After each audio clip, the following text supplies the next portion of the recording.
So welcome back to my YouTube channel study John with Harvey.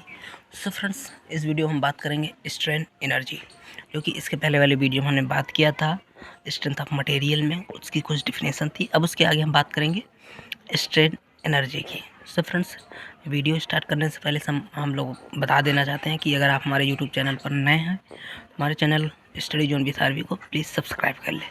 So friends, चलते हैं।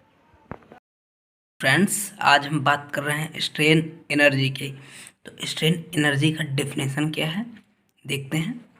It is the energy stored within the deformable body due to work done by the external applied load on the body, that is known as strain energy. Second thing हमारा definition है toughness and modulus of toughness. It is due to impact load. जो toughness होता है उसका definition होता है it is the strain energy stored in the deformable body due to impact loading just before failure.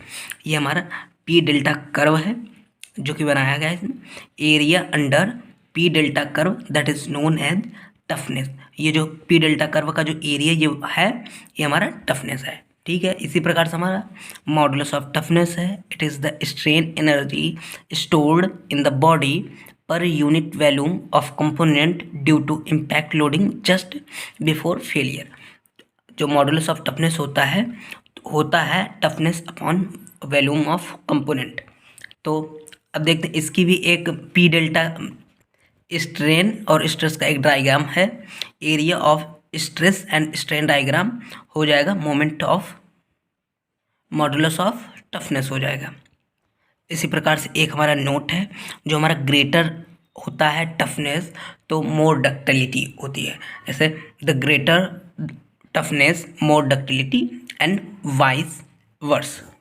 इसी प्रकार से हमारा रेजिलियंस होता है it is strain energy stored in the body due to static loading within the elastic limit. हमारा P delta curve है, एक point हमारा इलास्टिक लिमिट है, उसके पहले किसी भी पॉइंट पर एक एरिया हो जाता है पी डेल्टा कर्व का। ये जो हमारा एरिया रहता है, area under P delta curve इस रेजिलियंस हो जाएगा। इसी प्रकार से हमारा प्रूफ रेजिलियंस हो जाएगा। इसमें क्या है, प्रूफ रेजिलियंस में जो पी डेल्टा कर्व है इलास्टिक लिमिट तक ये एरिया होगा, area under P delta curve, this referred as proof of resilience हो जाएगा। इसका डेफिनेशन क्या है, it is the strain energy stored in the body due to static loading up to elastic limit, ठीक है। इसी प्रकार से हमारा मॉडुलस ऑफ रेजिलियंस हो जाएगा। हमारा मॉडुलस ऑफ रेजिलियंस है प्रूफ रेजिलियंस अपॉन वॉल्यूम के इक्वल होता है मॉडुलस ऑफ रेजिलियंस। इसका डेफिनेशन क्या है, it is the strain energy stored in the body due to static load up to elastic limit per unit volume of component. तो इसका जो हमारा स्ट्रेस स्ट्रेन जो डायग्राम बनेगा अप टू जो रहेगा इलास्टिक लिमिट तक रहेगा।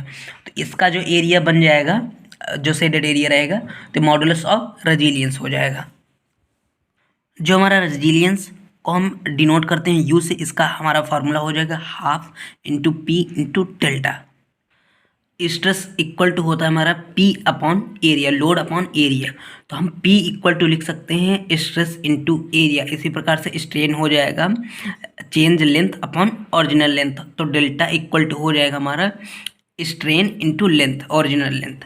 तो इसी प्रकार से हमारा जो resilience half into P into delta, उसको हम इसकी जगह रख देंगे। जैसे हम पी की जगह रख देंगे जो लोड है, तो स्ट्रेस इंटू एरिया ये रख देंगे into strain into length.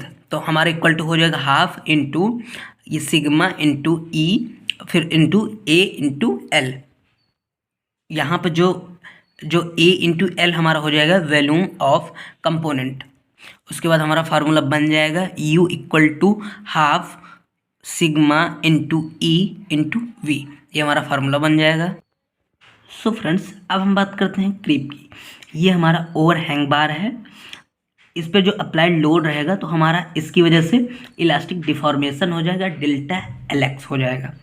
Over the time period हमारा हो जाएगा प्लास्टिक डिफॉर्मेशन जो कि डेल्टा एल वाई है, और प्लास्टिक डिफॉर्मेशन को ही हम क्रीप बोलते हैं। इसी प्रकार से हमारा एक हॉरिजॉन्टल एक फिक्स्ड बार है, तो पहले हमारा क्या कहते हैं elastic deformation delta L x हो जाएगा, फिर उसके बाद हमारा ओवर द टाइम पीरियड क्या कहते हैं कि ये तो टेम्परेचर की वजह से बहुत से फैक्टर हैं, उनकी वजह से ये हमारा क्या कहते हैं प्लास्टिक डिफॉर्मेशन हो जाएगा। इसी को हम क्रीप बोलते हैं। तो इसका डिफिनेशन क्या है उसको हम देख लेते हैं।